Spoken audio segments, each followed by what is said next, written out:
Olá, meus amigos, boa noite. Hoje, dia 1º de junho de 2020. Interessante que nós já estamos nessa atividade desde março. Vejam como o tempo passou e nós aqui ainda envolvidos em fazermos os nossos estudos desta forma. Boa noite aos amigos que estão chegando, Tânia, Vera, que nós estamos vendo, Célia, Eduardo. Boa noite a todos. E hoje é uma noite especial, como eu digo, é a noite de estudarmos a obra Nosso Lar.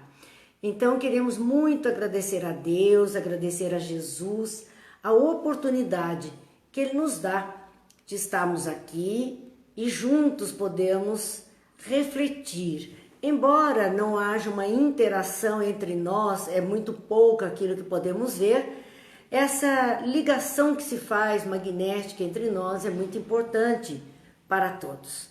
Assim, nós queremos apenas, antes de iniciarmos as nossas reflexões desta noite, lembrar que lá no canal do YouTube, Marina Ferri, nós estamos postando muitas palestras, aquelas que nós tínhamos em DVD, são palestras mais antigas, algumas mais atuais, mas os temas a gente vai olhando e parece que a história é para hoje mesmo, parece que o endereço é esse mesmo e o momento é esse.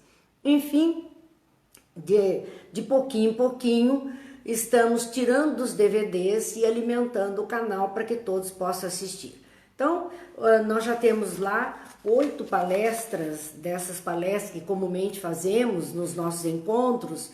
Nós temos a reencarnação de Sigismundo, nossos lares no plano espiritual, quebrando o espelho, despertar da consciência cristã, Espiritismo, a que vieste? É um questionamento, a questão do sentido da vida, para que a gente entenda medicina, espiritualidade, o nosso existir, dias melhores para sempre. Sempre vamos ter a esperança de algo melhor mais adiante, porque nós sabemos que o final da nossa história vai ser um final feliz. Então, a humanidade, embora todos os percalços que a gente vem acompanhando, vem vivenciando, ela caminha e para uma conclusão boa e feliz para as criaturas.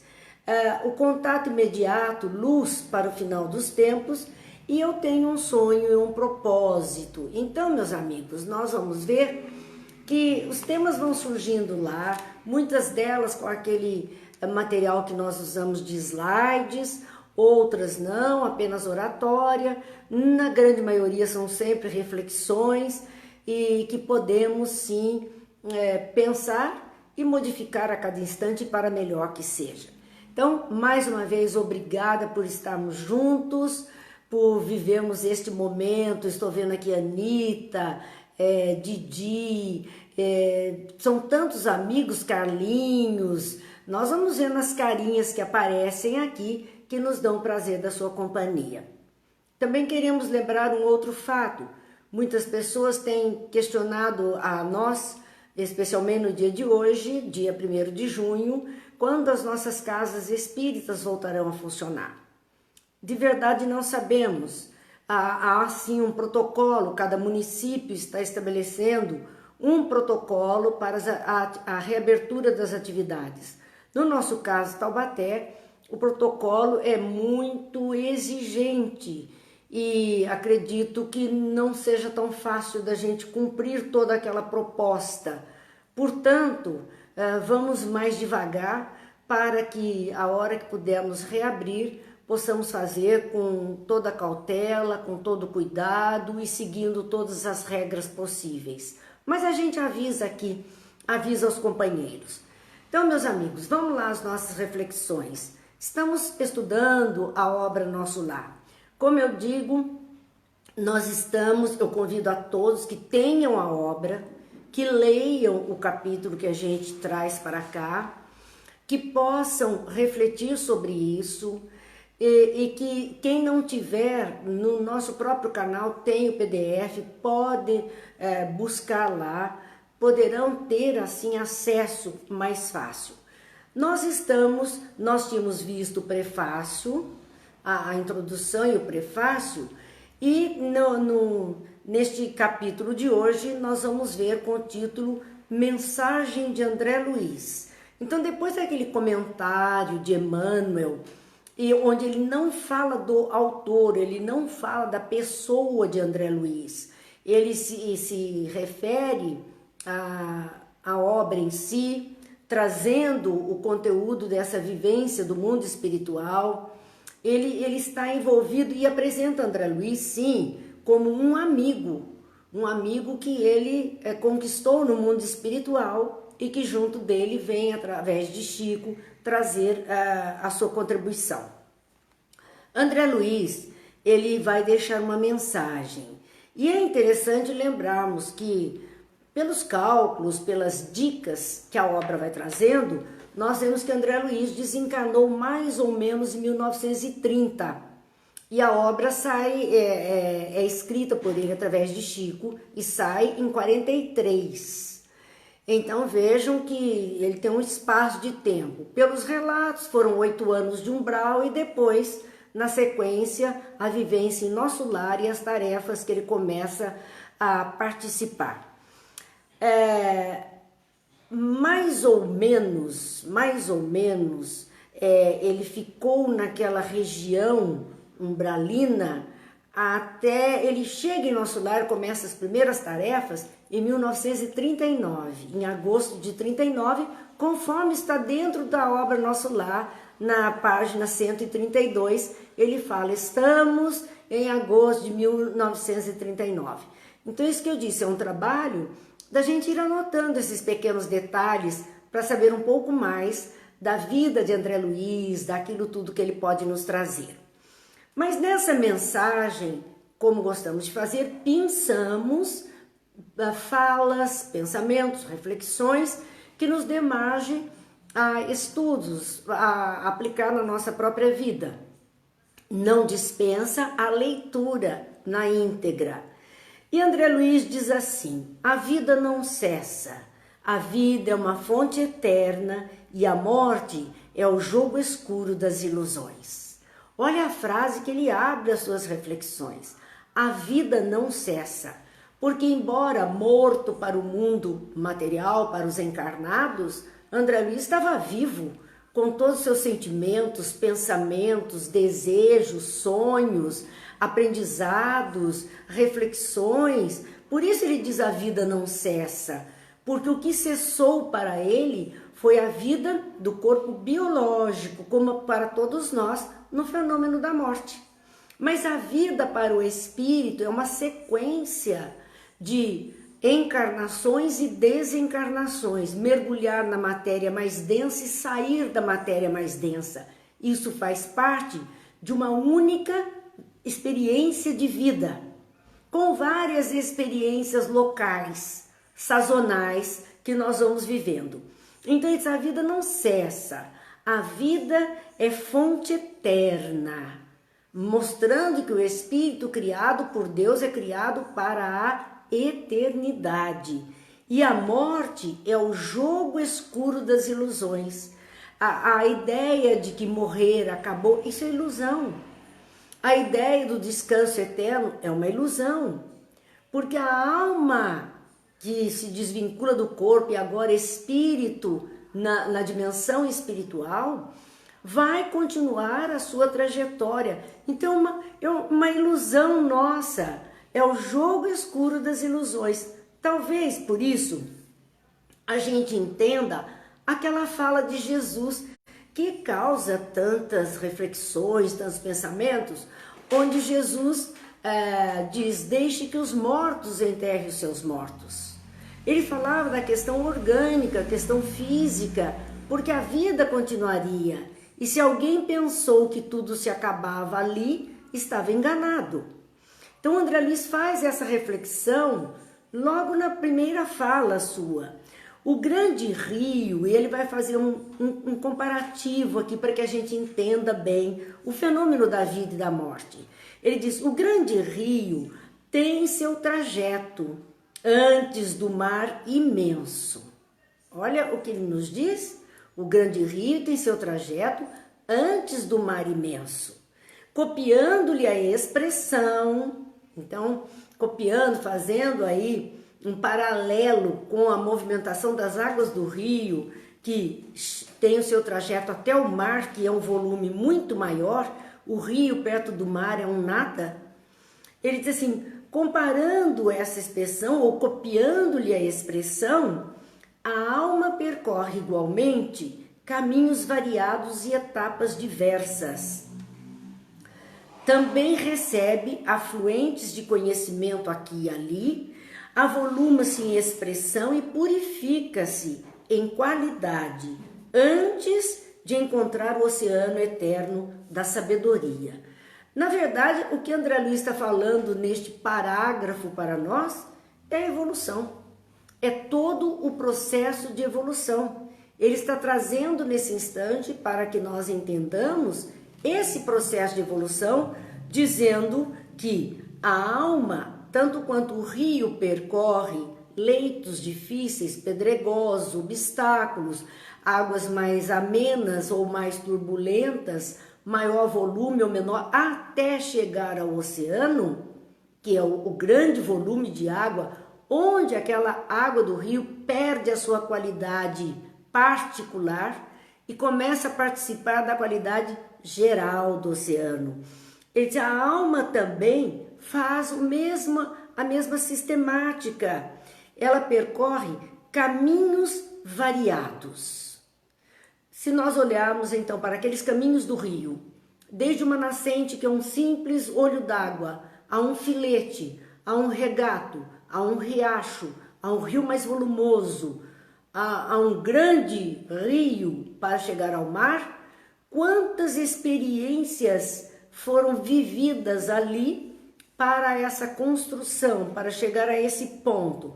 E por quantos caminhos foram criados por esse volume de água para desviar dos obstáculos que encontrava no caminho.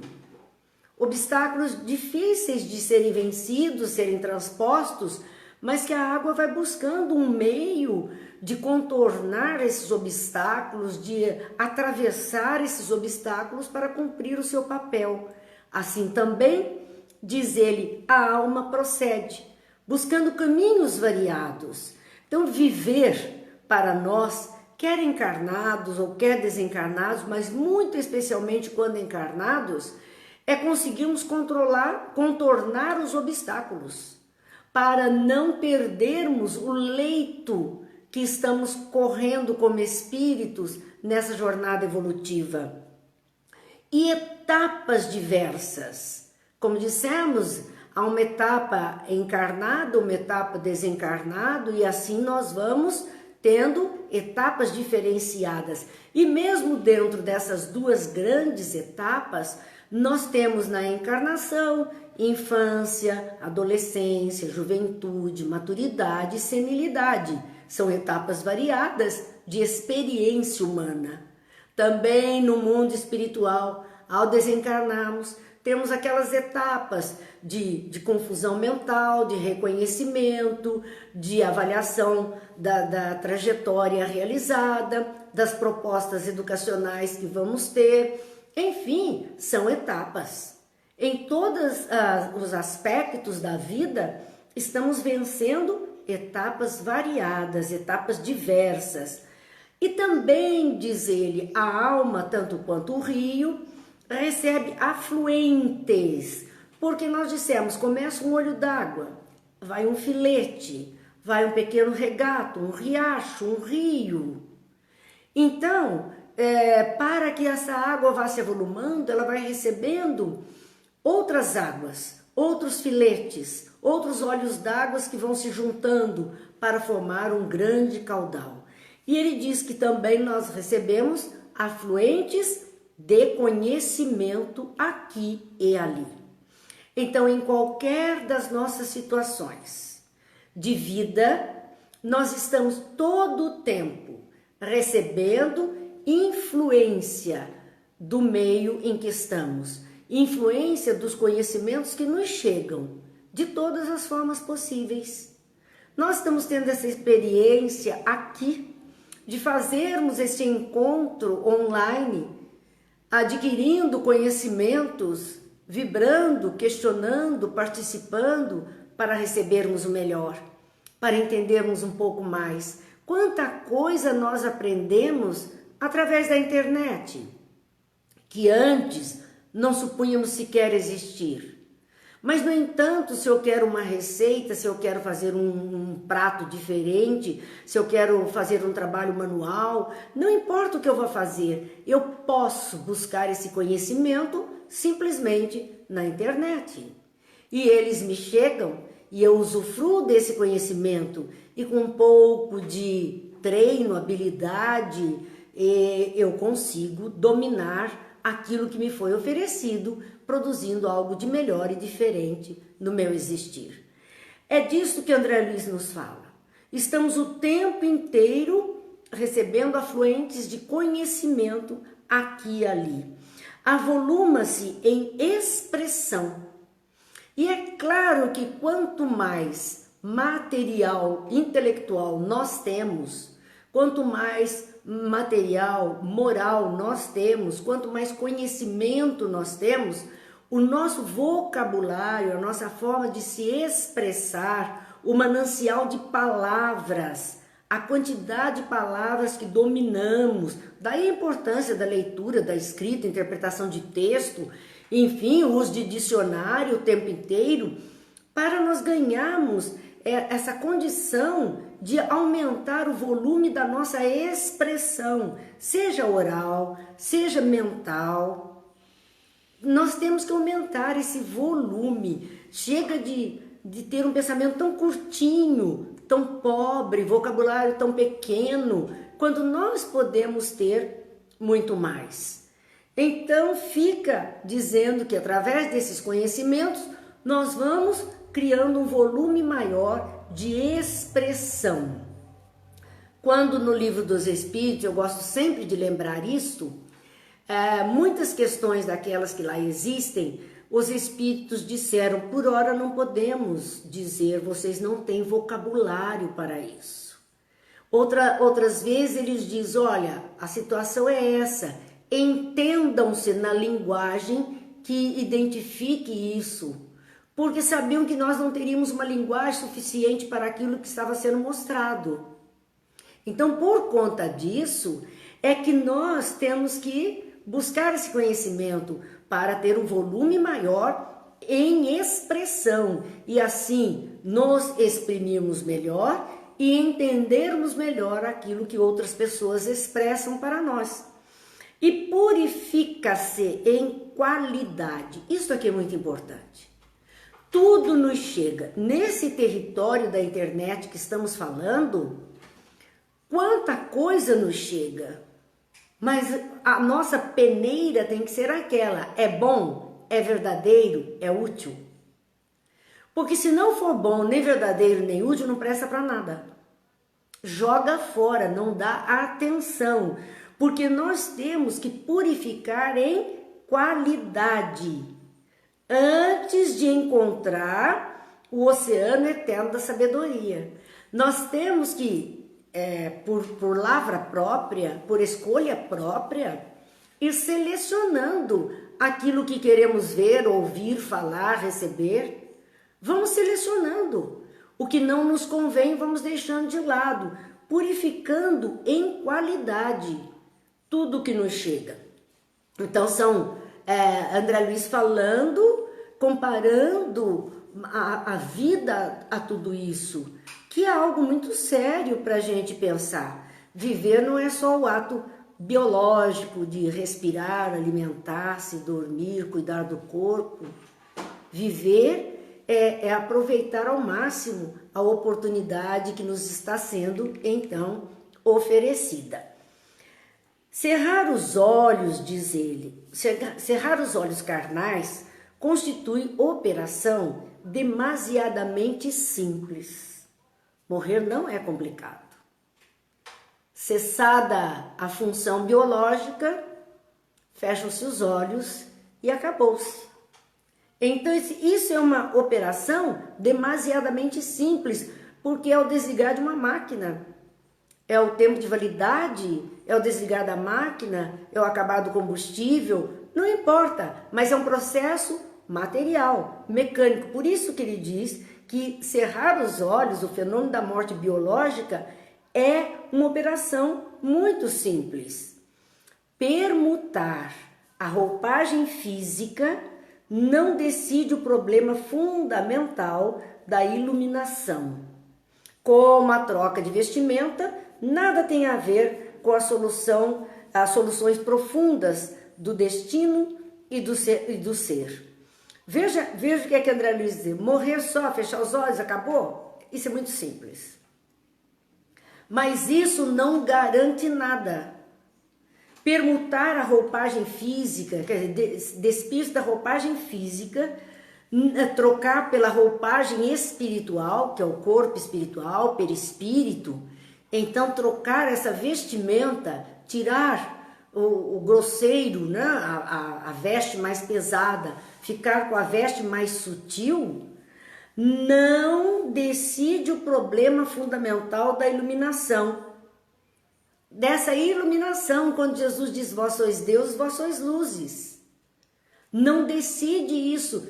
Dizer que morreu, virou anjo, virou santo, ou um espírito de luz, ou alguém que pode resolver todos os nossos problemas, porque infelizmente nós criamos essa cultura de que alguém que desencarna, um ente querido, no repente, após a sua desencarnação, estamos nós pedindo favores àquele ente querido que partiu. Sem saber que para ele a vida continua e que também para ele nem sempre vai poder atender, ou por incapacidade ou por impossibilidade de nos atender nas necessidades que estamos enfrentando. Então, André Luiz nos diz exatamente isso. Trocar a veste, tirar a carnal, ficar só com a veste espiritual, não decide o problema fundamental da iluminação. Não viramos santos, não adquirimos todo o conhecimento, não nos tornamos sábios da noite para o dia. O trabalho está em andamento. Esse crescimento espiritual de todos nós está em andamento. Ele diz, olha, da mesma forma que a troca de roupa nada tem a ver com as soluções profundas do destino e do ser. Não é porque eu coloquei uma roupinha diferente, mais arrumada, que toda a minha vida está arranjada. Às vezes até serve, né? Autoestima, então dá um gás novo, mas o problema que existia continua existindo, precisando de solução. A dificuldade que estava à nossa frente continua no mesmo lugar, precisando ser vencida. Então não modifica as questões, a problemática, não resolve a problemática do destino e do ser que seremos cada vez mais aprimorados. Então a morte não nos modificará. Continuaremos exatamente do ponto em que paramos, fechamos os olhos da carne e continuamos na vida espiritual. Na mesma trajetória, no mesmo ponto do nosso conhecimento, sabedoria, moralidade ou não. Depende só de nós. Não mudará o nosso quadro, não fará diferença. Como se estivéssemos aqui ou em outro local, em outro país, em outra cidade, enfim, mas somos sempre os mesmos. Podemos mudar todo o ambiente, mas se não mudamos a nós mesmos, continuaremos exatamente como somos. Quantas existências, diz ele, quantos corpos, quantos séculos, quantos serviços, quantos triunfos, quantas mortes necessitamos ainda? Quer dizer, quantas experiências de reencarnações e desencarnações precisamos ainda para nos tornarmos aqueles espíritos diletos, filhos de Deus, com a sabedoria, com o amor e a moralidade. Somos nós. Somos nós que estamos nessa vivência, dizer, quantas existências ainda precisamos? Não sabemos. Não sabemos e por isso é uma imprevidência, como algumas vezes já vimos, pessoas afirmarem que esta é a sua última reencarnação na Terra. Para ser, precisaria ter um estofo de uma base muito forte, ser um espírito sobremaneira superior para dizer isso. E nós sabemos que não é. Então, é até infantilidade ou ignorância fazer tal afirmativa. Quantos corpos? Também não sabemos. Corpos masculinos, corpos femininos, corpos andrógenos, não sei. Quantos corpos precisaremos? Quantas vezes vestiremos a carne? Não sabemos. Quantos séculos pela frente? Não sabemos nem dos séculos passados. Quanto mais os séculos que teremos pela frente. Quantos serviços, quantas profissões, quanta coisa nós ainda precisamos aprender e nos exercitar nesse aprendizado, colaborando de alguma forma. Quantos triunfos e quantas derrotas. Mas quantos triunfos, quantas vezes já vencemos a nós mesmos? E ainda temos tanto por fazer por nós mesmos e pelo mundo que estamos vivendo. Quantas mortes ainda necessitamos viver, passar por ela. São exercícios que estamos fazendo ao longo do nosso existir. O pessoal hoje está muito quieto. Será que a nossa gravação está indo bem? Porque estou estranhando sobremaneira. Estou quase me sentindo assim em mundo espiritual, sem conexão com o pessoal. Porque não temos resposta de ninguém. Faço voto que tudo esteja correndo bem, que todos estejam assistindo bem a transmissão, porque para nós é importante dividirmos esse momento da nossa vida com essas reflexões que temos aprendido e que temos a oportunidade de pensar um pouco mais, de refletir um pouco mais sobre tudo que nos foi trazido nessa abençoada doutrina espírita. Então vamos para outra reflexão dentro dessa mensagem de André Luiz. Percebam que a mensagem é toda uma reflexão sobre a vida e a morte, sobre a evolução do ser, sobre o crescimento e a maturidade espiritual. André Luiz está mandando uma mensagem de alerta para todos nós, de que aproveitemos ao máximo a oportunidade que estamos tendo. É esse chamamento que ele nos traz. Diz ele, é preciso muito esforço próprio para ingressar na Academia do Evangelho do Cristo, Jesus. Olha que o Evangelho do Cristo, André Luiz tem como uma academia, e não é academia de exercício físico, é academia de letras, é academia de intelecto, irá para o exercício físico depois de termos o domínio das letras, aí vai para a ação. Mas há uma academia do Evangelho do Cristo, e é preciso muito esforço para ingressar aí. Para ingressar nesses conhecimentos, para ingressar nessa sabedoria que ele nos traz. É preciso muito esforço. Então, é um esforço mental, é um esforço de compartilhamento, é um esforço de entendimento. Para isso, cada vez mais o conhecimento é necessário para nós. Há sempre esse grande esforço.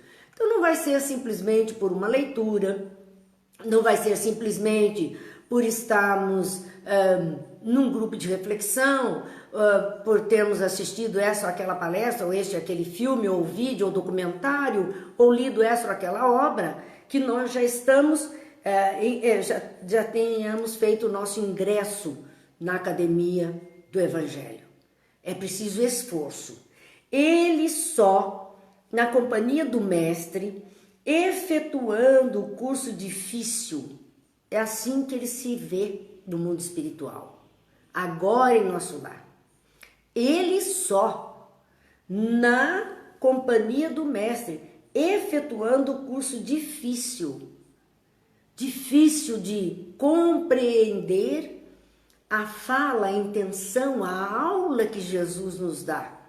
difícil mais ainda de praticar o ensinamento que ele nos traz, recebendo lições sem cátedras visíveis. Porque nós acostumamos nas nossas universidades as cátedras, as cadeiras e aqueles professores, doutores que nos passam seus ensinamentos. Numa sala de aula, num ambiente de reflexão. E André Luiz está dizendo que as lições chegam no mundo espiritual sem cátedras visíveis. Não há salas visíveis, nem mestres visíveis. Todo o mundo é uma grande sala de aula para nós. Todas as criaturas que partilham conosco são mestres naquilo que estão fazendo e que podem nos ensinar alguma coisa. Ou ensinar algo positivo, ou ensinar algo que não sirva. E aí fica o nosso poder de decisão em aceitar ou não aquela colocação. E ouvindo vastas dissertações, sem palavras articuladas, apenas com a observação dos fatos. Diz um ditado antigo que para bom entendedor, meia palavra basta. O mundo espiritual trabalha assim. Não precisa de muita falação, não precisa de muita receita. É a questão de ouvir dissertações, de prestar atenção sem palavras articuladas. É mais longo o caminho, porque é um caminho do esforço pessoal. É um caminho onde as coisas não estão mastigadinhas, não. Elas não estão prontas. Nós vamos digerindo a pouco e pouco, na maneira da nossa condição física, da nosso conhecimento, da nossa despertar da nossa consciência, é que nós vamos então aprendendo um pouco mais. E depois ele ainda faz mais uma citação.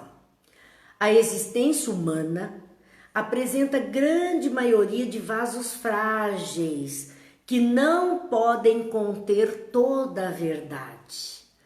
Que coisa linda, e que vem reforçar aquela fala de Paulo em suas epístolas, quando ele diz que não se pode dar alimento sólido ao bebê que só pode ingerir leite. Cada coisa a seu tempo. Uma criança pequena não pode se alimentar de nada sólido. Além de que é muito nutriente, é muito volume, ocuparia um processo digestivo maior, que ela não está pronta para isso. Ela precisa daquele mais leve, do mingauzinho, da coisa mais leve, que tem uma digestão mais fácil e que o seu organismo como um todo dá conta. Da mesma forma, diz André Luiz, que a existência humana apresenta uma grande maioria de vasos frágeis, quer dizer, pessoas ainda fraquinhas no raciocínio, fraquinhas nas escolhas para uma conduta moral melhorada, fraquinhas porque estão tão presas ao beabá, às coisas materiais, à comidinha pronta, a tudo que vem a ela, prontinho, mastigadinho, do jeitinho que ela suporta, nada diferente. São vasos frágeis que se quebram, se rompem muito facilmente, não tem estrutura suficiente para um conteúdo maior. Esses vasos de paredes tão finas poderiam se romper num conteúdo maior, haveria maior prejuízo. Então, diz aqui, são tão pequenos e tão frágeis que não podem conter toda a verdade. O ser humano não está pronto ainda para grandes conhecimentos, grandes verdades. Nós somos fraquinhos, isso nos perturbaria muito se viesse algo além do que a nossa capacidade de pensar. Com certeza nós nos perturbaríamos demais, poderíamos nos descompassar com tantos ensinamentos. Então a espiritualidade, ela age mesmo homeopaticamente, oferecendo a cada um de nós, sim, o que nós podemos digerir por agora, o conhecimento que nos chega, a amplitude dele, a profundidade dele, o quantum que chega até nós, é aquele que nós podemos dar conta. Mais do que isso, não nos é permitido para nosso próprio benefício. Então, a obra, diz ele, por agora, a experiência profunda com os seus valores coletivos. É isso que ele vai registrar em nosso lar. A experiência profunda vivida no mundo espiritual, mas é com seus valores coletivos, para que a gente aprenda o bom para todos, o bem para todos. Este é o chamamento da obra, dizendo que estamos envolvidos. Então, por agora, a experiência profunda com seus valores coletivos, aquilo que se aplica a ele, aquilo que é um bom resultado para ele, também o será para outras criaturas.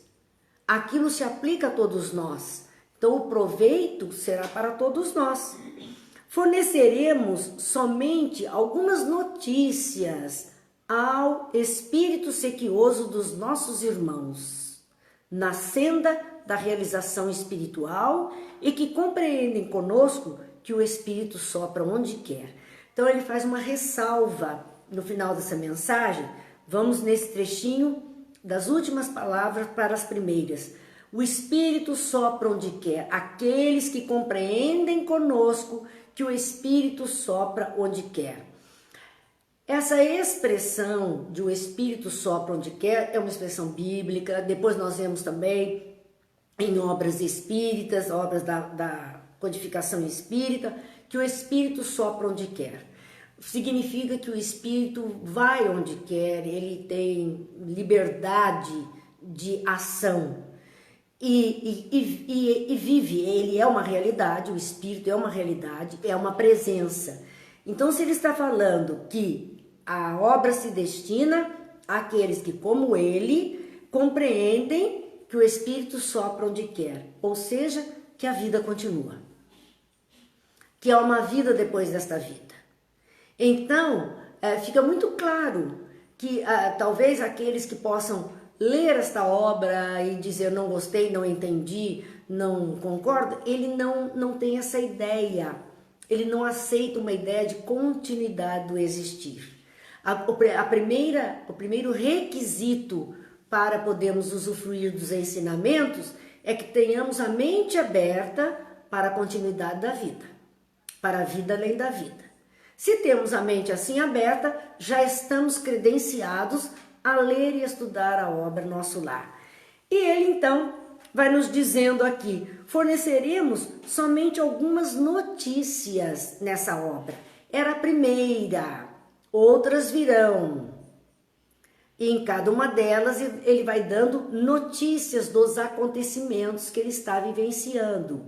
Então aqui ele traria mesmo notícias do mundo espiritual, somente algumas notícias, ao espírito sequioso de nossos irmãos, para atender essa nossa ânsia de saber do mundo espiritual, para dessedentar a nossa alma sedenta de conhecimentos da imortalidade da vida. Era para isso, são pequenas notícias para dizer sim, a vida continua. Você que quer saber, sim, a vida continua. Eu estou aqui, estou relatando a minha experiência de vida, dizendo ele, na senda da realização espiritual. Sequiosos, irmãos sequiosos desse conhecimento de vida espiritual. Por isso que nós dizemos sempre que as obras de André Luiz, que ele é colocado como repórter da espiritualidade, as obras de André Luiz vieram para clarear. Kardec trouxe os fundamentos, a espiritualidade, a época, trouxe todo o fundamento. Quando veio Chico com o seu contributo mediúnico, Chico foi abrindo esses fundamentos, esses ensinamentos, com demonstrações de vivência dos espíritos, testemunhos.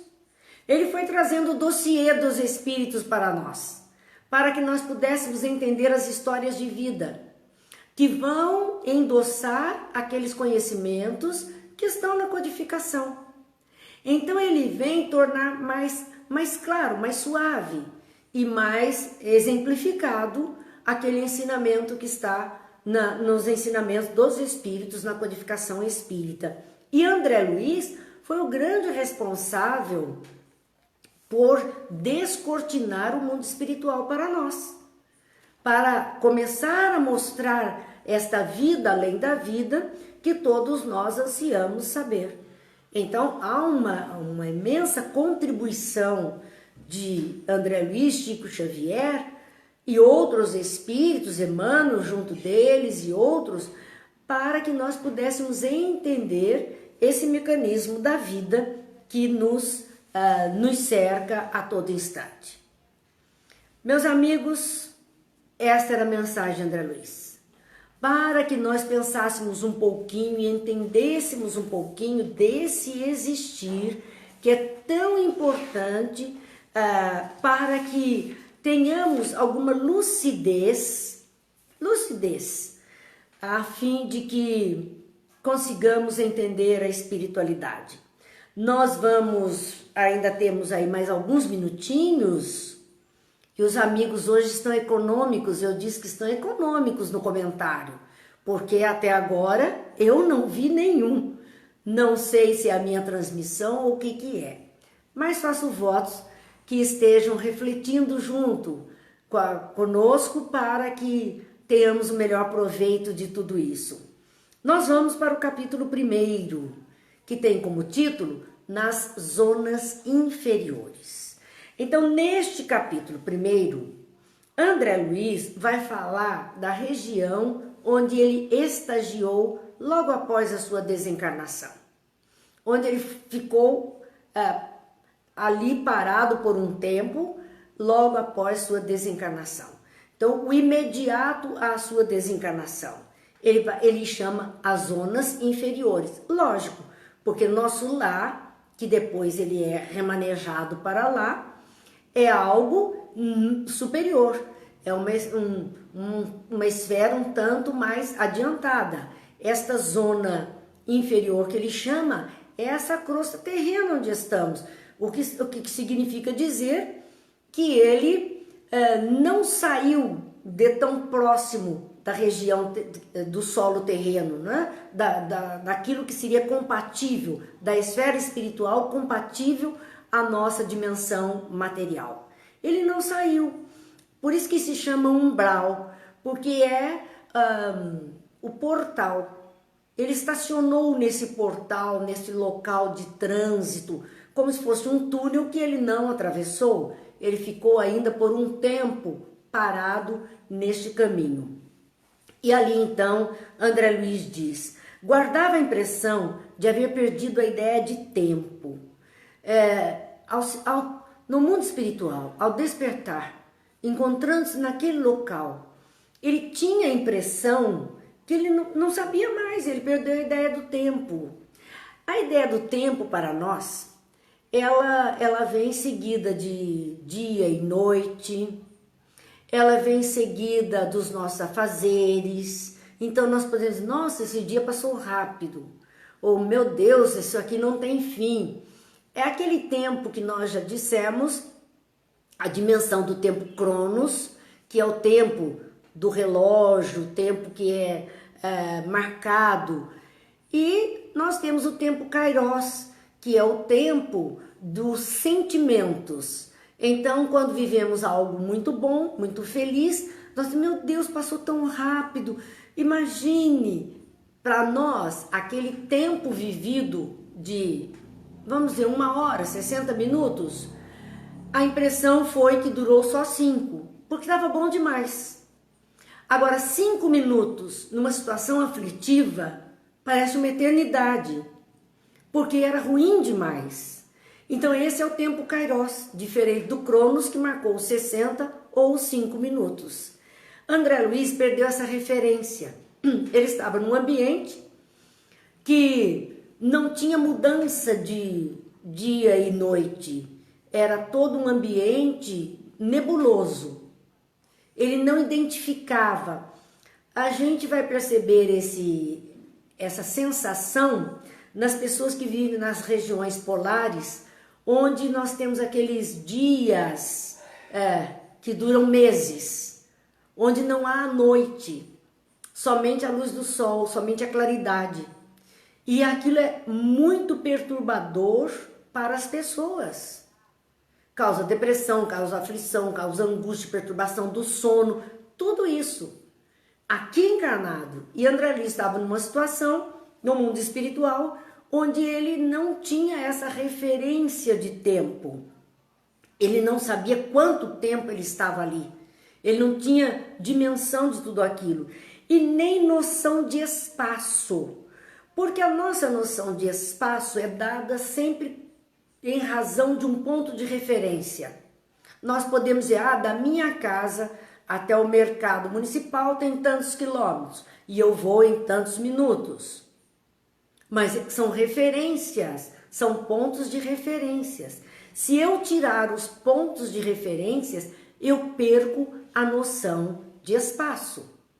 Então André Luiz naquele ambiente não tinha referência, não tinha pontos para ele se situar. Era tudo a mesma coisa. Ele não tinha noção de espaço. Esvaíra essa noção há muito tempo. Então ele se sentia, é uma situação angustiante, porque sem referência para o espaço, do onde estou, sem referência do tempo, enquanto estou, a que horas estou, há quanto tempo estou, é perturbador. É como se a pessoa fosse jogada dentro de um vazio absoluto, embora o vazio não exista. Mas perdemos as referenciais e por isso se torna difícil. Convicto de não pertencer ao número dos encarnados no mundo, ele estava convicto que ele tinha passado pelo fenômeno da morte. Ele sabia, ele estava convicto, não estou mais, não estou na minha casa, não estou no hospital, não estou no meu consultório, não estou junto da família. Isso aqui é a morte mesmo. Ele estava convicto. No entanto, o dilema que ele se encontra é este. No entanto, meus pulmões respiravam a longos haustos. Ele era médico. E como ele dizia, como ele podia pensar isto, meu Deus, morreu, acabou. Para ele, a vida biológica seria então o cessar da vida biológica, o fenômeno da morte, tudo acabaria. Ele sabia que ele tinha morrido. Ele tinha sofrido uma situação pós-cirurgia. Ele sabia. Mas como podia ele estar respirando? E ele dizia, meus pulmões respiravam a longos haustos. Respirava, suspirava. Os pulmões estavam funcionando. Como pode, se eu já não tenho mais um corpo físico, porque esse corpo pereceu? Isso ele não entendia, ele não se entendia. Estava vivo, não tinha noção do tempo e do espaço, sabia que tinha passado pela morte, como pode isso estar acontecendo? E ele sentia-me amargurado. Essa era a expressão dele. Ele estava amargurado. Não entendia nada e era doutor. Não conseguia saber de nada. Não achava ninguém conhecido. Cabelos eriçados, mal penteados, não estavam penteados. Ele era um homem de sociedade, acostumado a se apresentar bem, e de repente ele estava esfarrapado, cabelos eriçados, sem cuidado nenhum, coração aos saltos. Então, além de pulmões funcionando, ele sentia o próprio coração pulsando descompassadamente. Medo terrível, além dos fenômenos que para nós seriam do corpo físico, coração e pulmão, mas no perispírito também. Ele ainda tinha sensações, medo terrível, a sensação que o medo traz.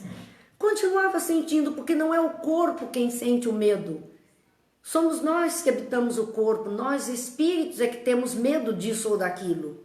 Nosso corpo não tem medo de nada, ele é só matéria. Então, desvestindo o corpo, mesmo em corpo espiritual, esta sensação que é a percepção do espírito sobre as coisas, ela continua. E era isso que ele sentia e não entendia muito bem.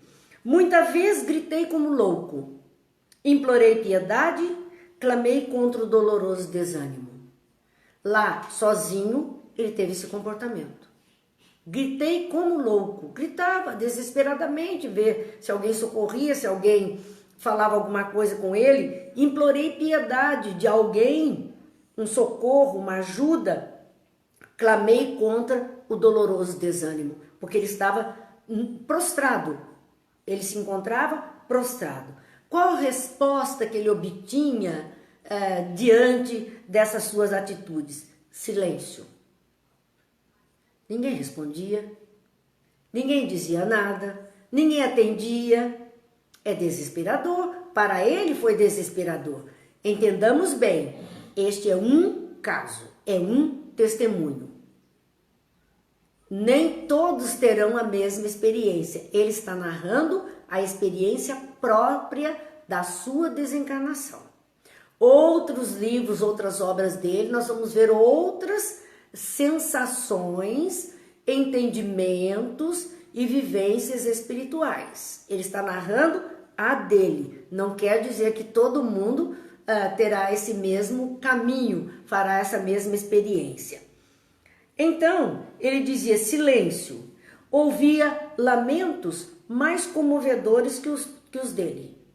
Ele ouvia outras vozes, tinha hora que ele ouvia outras vozes, outros clamores, outros lamentos. E outras vezes, ele ouvia gargalhadas sinistras, que essas gargalhadas, ele entendia que algum companheiro desconhecido estaria prisioneiro da loucura. Que interessante! Então ele percebia que não estava sozinho, que outras pessoas estavam naquele local, embora ele não as estivesse vendo, eles não estivessem em contato, ele ouvia vozes, ele ouvia gargalhadas, e ele achava que pelas gargalhadas tão sinistras, eram pessoas que estavam demenciadas, que estavam complicadas. Via formas diabólicas. Diabólico porque são formas animalizadas, difíceis, rostos alvares, quer dizer, muito brancos, expressões animalescas surgiam de quando em quando, agravando meu assombro, pondo mais medo nele ainda. Então ele estava ali, numa condição nova, totalmente nova para ele, aquela vivência se mostrava como algo muito novo para ele, e está nos descrevendo tudo isso. A paisagem daquele local não era totalmente escuro, parecia banhado de uma luz alvacenta, então algo meio lusco-fusco, como a amortalhada de neblina espessa que os raios de sol aquecem de muito longe. Era este quadro, era dentro dessa atmosfera, que na verdade é a psicosfera criada pelos encarnados, que gera este tipo de coisa para ele.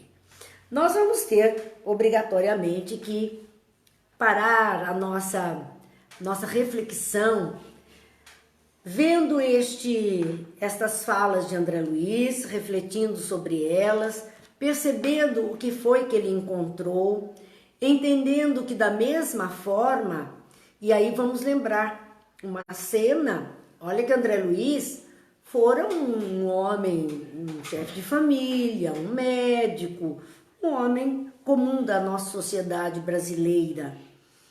Mas nós vamos lembrar de uma outra criatura que não foi tão comum assim, porque era um ladrão e que teve a crucificação junto de Jesus. E vamos lembrar as palavras de Jesus para ele.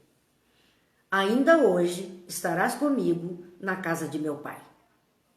Veja que Jesus dizia aquele homem por uma fração de segundo teve uma atitude de que pedia a Jesus que o recomendasse ao seu pai. Uma atitude de fé, de esperança, que foi suficiente para que ele não tivesse a mesma experiência de André Luiz. Comecemos a pensar nisso, porque pela frente nós vamos ver muita coisa que André Luiz está nos mostrando então. Fiquemos com uma reflexão de Emmanuel através de Chico, dizendo: ninguém te estrague o dom de renovar a vida. Todos vivem na terra com lições e problemas. Pelas próprias tendências, saberás por que sofres. Nossa luta maior será sempre em nós mesmos. André Luiz descobriu isso.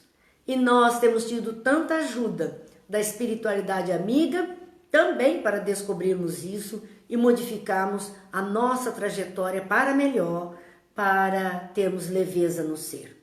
Assim, agradecemos por esta noite, lembrando que amanhã é terça-feira, começo de mês, nós voltamos ao estudo do Livro dos Espíritos, estamos na conclusão, terminando o Livro dos Espíritos.